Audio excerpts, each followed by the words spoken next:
Bon matin bien-aimés.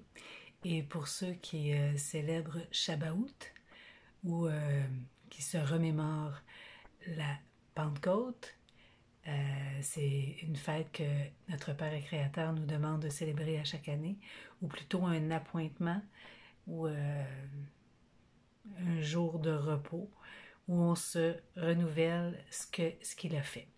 Et en ce jour, j'avais le goût de vous partager un mot en abri. Ça fait longtemps que je n'ai pas fait une capsule d'abri. Je vous fais une petite capsule. Je tourne mon écran. Bisous. Donc, on part. Le mot en abri, hébreu, que j'ai le goût de vous parler, c'est Nashama. Je l'ai mis en couleur, vous allez comprendre pourquoi. C'est à partir du verset le jour de Shabbat. OK, Shabbat, c'est le véritable mot pour ce qu'on a traduit la Pentecôte. Mais dans le fond, c'est la fête des semaines. Et Shabbat, OK, comme dans Shabbat. Aujourd'hui, c'est un Shabbat annuel. Et Shabbat, c'est dans le fond, c'est 7, parce que Shabbat veut dire 7 ou semaine. Donc, c'est la fête des semaines. Parce que c'est 7 semaines après la Pâque ou Pessah. Donc, le mot qui est en tout cas venu à mon cœur de vous partager, c'est « Ils étaient tous ensemble dans le même lieu. Tout à coup, il vint du ciel un bruit comme celui d'un vent impétueux. » On va aller voir le vent. Nashama. Parce qu'on dit toujours que Père est le souffle de vie. Et quand on regarde Nashama, dans les dictionnaires, les lexiques, je suis allée vérifier, la définition est souffle vital, esprit, inspiration divine, voyons, j'ai de la misère avec mon zoom un matin, intellect, respiration, être animé, c'est-à-dire un animal, la colère, ok, c'est un souffle, quand on se met en colère, l'âme ou l'essence de vie. Et je vais aller vous montrer où est-ce que j'ai pris ça. Dans Study Bible, on voit que Nashama, ok, je ne vous partagerai pas le grec, mais c'est à partir du mot grec, c'est l'équivalent du mot grec. Ok. Moi, j'aime mieux étudier l'hébreu, qui est la langue première des Écritures. Le grec, c'est la langue de traduction. Tu sais, ça a été traduit en grec par la suite. Donc, je prends mon mot grec et je vais voir l'équivalent en abri dans la première alliance. OK? Si on regarde ici, là, dans Genèse 2,7, quand Père a insufflé, il a soufflé, il a donné le souffle de vie, c'est dans Bereshit ou Genèse 2,7. C'est le même mot. Donc, je suis allée voir aussi dans le dictionnaire. Sander Tronel, c'est le Nashama. On le voit ici, c'est en hébreu moderne. En abri moderne, Nashama. C'est le souffle, la laine, la respiration. C'est aussi la colère, le souffle de Yahuwah ou sa colère. Le souffle de vie, l'âme, l'esprit, l'être animé. Tout ce qui respire, avait vie, donc un animal. On entend qu'un animal a quand même un souffle de vie. Et si on va voir, je vais vous montrer des faits intéressants. Dans un lexique d'abri ancien, Nashama est traduit par respiration. Spécial qu'aujourd'hui, on nous empêche de respirer. Petit fait, entre parenthèses, air inhalé ou expiré, le souffle de l'homme ou de Yahuwah, ok, là ils ont mis Dieu parce que c'est une traduction, l'essence de la vie, le souffle, l'esprit, l'inspiration, l'âme. Et on va aller voir les mots qui ont la même racine, ok, Neshama. On descend. Je vous en ai mis en... OK. Je trouvais que c'était intéressant. Shaman. OK. La même racine. Sham. Noun. Au lieu de Neshama, là, on met le noun à la fin. C'est l'huile comme le souffle. On sait que le souffle ou l'esprit qu'on appelle l'Esprit Saint ou le Ruach HaKadosh, quand on parle symboliquement, dans la première alliance, c'était l'huile qu'on mettait dans les lampes. OK? Fait, je voulais juste vous montrer qu'en hébreu, quand on parle de l'huile, mets de l'huile dans ma lampe, tu sais, on chantait ça dans les assemblées, mets de l'huile dans ma lampe, ben c'est mets ton souffle, la chama. Et si on décortique encore les racines, je ne sais pas si vous voyez bien, là. Le cham, OK, c'est respirer, ou le vent, le souffle, quelqu'un ou quelque chose. C'est une traduction, est son caractère, OK? C'est la traduction de l'anglophone, je vous l'ai mis en français. Donc, le cham, quand on dit que ton nom soit loué, ou le nom de Yahuwah soit célébré, c'est le mot cham. Et ça se traduit comme un titre, aussi un mot donné à un individu. OK, si on dit mon nom, c'est cham en hébreu. Ou un lieu indiquant son caractère, le caractère d'un individu ou d'un lieu. OK? Puis ça, je vous le montrerai, parce que même dans la grammaire d'Antoine Fabre d'Olivet, OK, qui n'était pas nécessairement un prédicateur, c'était quelqu'un qui cherchait la grammaire, ça veut dire la même chose aussi. C'est l'essence ou le caractère d'un individu, son nom ou sa renommée. C'est pour ça que je voulais vous montrer ça, parce que en décortiquant le mot plus en détail, je vais rapetisser mon écran, Nashama, c'est pour ça que je vous l'ai mis de différentes couleurs. L'abri se lit de droite à gauche. Donc le noun est ici, le shan est ici, le maïm et le ha. Je vous mettrai en commentaire la lave-bête, OK, la charte alphabétique et ses symboliques. Chaque lettre, OK, parce que une langue, les premières langues, ils prenaient des images, ils prenaient des dessins, OK? C'est comme ça qu'on a construit les premiers alphabets, c'est qu'ils prenaient des dessins pour exprimer quelque chose. Parce qu'une image vaut 1000 mots. Puis si on regarde le mot nashama, ou souffle, ou le vent, quand il dit il vient un vent impétueux, la première lettre, le noun, leur symbolique, ça peut être la parole. Ce qui est perpétué, une semence, tu comprends?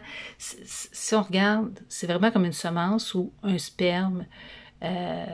Toutes les semences, tu sais, là, si on l'inversait, tu mets la semence en terre et elle va pousser, OK? Ceux qui font de la germination, vous allez remarquer que ça ressemble à une germination, OK? Donc, ça représente tout ce qui est perpétré, ta progéniture, la vie en soi qui se perpétue, la continuité. Je ne donnerai pas tout. Ce que j'aime, c'est que ça représente le Fils de l'homme, un être produit, l'existence individuelle. Mais moi, j'ai retenu la continuité. OK? Vous allez comprendre pourquoi. Le sham, comme on a dit, c'est le souffle, le nom, le caractère, respirer. Pourquoi je choisis ça? Parce que ça dit, il vint un vent impétueux. Donc, c'est le souffle. Et le sham, ce que j'aime, c'est que ça représente le caractère ou respirer. Donc, si tu m'empêches de respirer, tu empêches la vie. Si je te mets la main sur la bouche, ça sera pas long qu'il n'y aura plus de vie. Le Shan représente des dents, ok, mais celui-là, dans le fond, je devrais éventuellement changer parce que il devrait être plus pointu, comme les dents, les crocs d'un lion, ok, ou ça représente le feu. Ils ont deux symboliques. Et ça représente tout ce qui est aiguisé, coupé, ok, avec les dents, je coupe, je presse, je peux détruire, hein, je peux consumer. Le feu, il détruit, il consume des forêts. Ça représente aussi les mamelles, ok, de la femme, de la femelle, ce qui nourrit, ce qui prend soin. Ça représente un lion aussi, et le règne. Inculquer, changer, muter. Mais moi, j'ai retenu le règne. Vous allez comprendre de plus en plus. Et si on regarde la lettre Mayim, ok, qui représente des vagues, c'est symbolique de l'eau. L'eau, dans les Écritures, est symbolique de la parole, de l'huile, du sang, de tout ce qui est liquide, dans le fond. De la grandeur. OK, ça peut être, ça représente comme des montagnes ou les vagues, tu sais, la grandeur de l'océan. Un puits, négativement, c'est le chaos. Régner encore. Maternel, hein, on voit encore que les mamelles ou le maïm représente la matrice ou ce qui est maternel. Ça représente le collectif, la même espèce, la sagesse ou la source. Mais j'ai vraiment retenu la parole. Et le ha, c'est celui-là, le ha. C'est l'homme aux mains levées qui représente l'être ou la vie. Ok, le mot hahua représente la vie en abri. C'est le souffle, l'âme, c'est l'haleine, la révélation, contempler, hein, quelqu'un qui est en admiration et contemple. L'adorateur, hein, l'adorateur a les mains levées. Ça représente la splendeur, découvrir la majesté. Voilà, hein, quelqu'un qui est...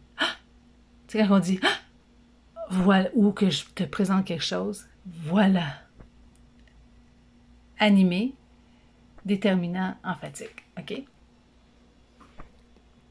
Donc, ce que j'ai retenu,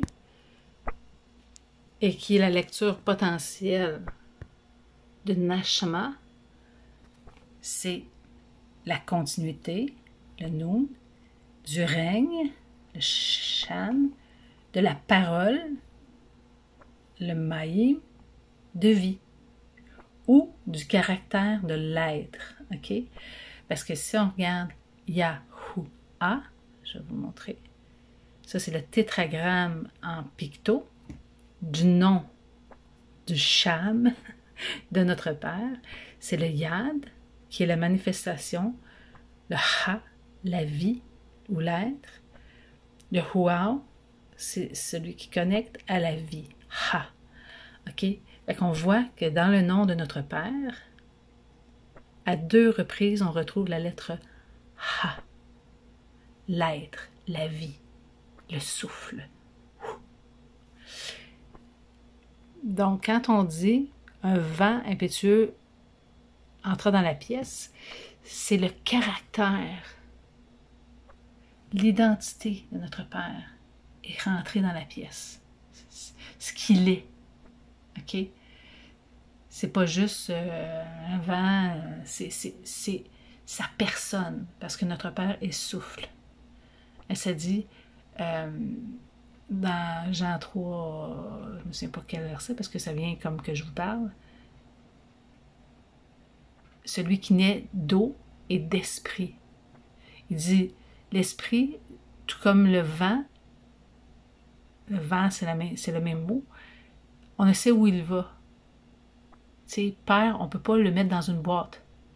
On ne peut pas dire c'est ça qu'il est, tu comprends? Tout comme le vent, on ne sait pas où est-ce qu'il va. Mais quand on dit que Shabbaout, c'est qu'ils ont été remplis de l'essence de la vie, du souffle de vie. Dans la pièce, la pièce s'est remplie de sa personne, de qui il est. Donc aujourd'hui, il y en a que ça a été d'autres journées, tu sais, de l'importance. On ne doit pas s'obstiner pour la journée qu'on célèbre le Shabbaout. L'important, c'est qu'on se rappelle que les disciples ou les apôtres ont été remplis du souffle de vie. Et celui qui croit, la parole nous dit que celui qui met sa confiance en Yahusha, il lui donne le caractère, l'essence de Père, la même nature.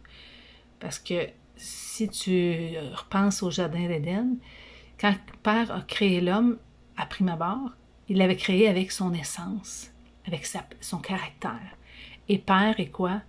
Père est amour. Il est l'amour. Il est l'essence même de l'amour. Donc, si quelqu'un est inspiré à aimer ou à faire quoi que ce soit, c'est le souffle de vie qui l'inspire. Donc, si vous avez besoin de changer de caractère, parce que je regardais aussi le vent impétueux, ok? Si on va voir le vrai mot abri pour impétueux, c'est spécial parce que c'est une condamnation, un vent de condamnation. Donc, Yahusha a pris sur lui notre culpabilité, notre condamnation. Fait que nous, on a eu à nouveau l'essence que Père, le caractère que Père a et qui voulait que l'homme ait à sa création, avant la chute, avant la désobéissance, avant la séparation ou le divorce entre le Père et sa création. Donc, c'est ça, un petit mot intéressant. Si vous avez des commentaires, gênez-vous pas. S'il y a des inspirations, hein, l'inspiration divine qui vous viennent, ben n'hésitez pas à ajouter parce que je crois que la découverte du cœur de notre